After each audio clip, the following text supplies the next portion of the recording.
ही मी तुमच्याकडून अपेक्षा करतो। आणि दुसरं म्हणजे आता सुशिक्षित वर्ग इकडे वाढत चालला, इकडे नोकऱ्यांसाठी लोक स्वतःहून राहायला येऊ लागलेत।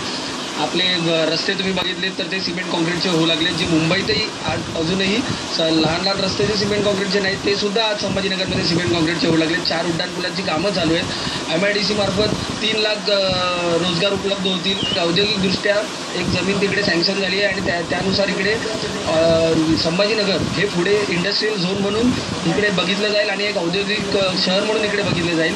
आणि एक स्मार्ट सिटी बनवण्याचा जो खैरे साहेबांचा, आमच्या आदित्य साहेबांचं जे हे स्वप्न आहे ते तुम्हाला ह्या 1 वर्षाच्या आत लवकरात लवकर दिसेल।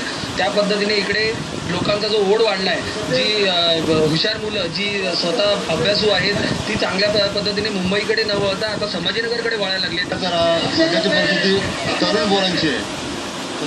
भाजपात शिवसैनिक व्यक्त करतात, मात्र सेना असो भाजप असो दोघांसमोर सुद्धा बंडखोरांचं मोठं आव्हान आहे। त्या संदर्भात जाणून घ्यायचंय, मात्र वेळ झालेली आहे। छोट्याशा ब्रेकची पाहत राहा। मी मराठवाडा।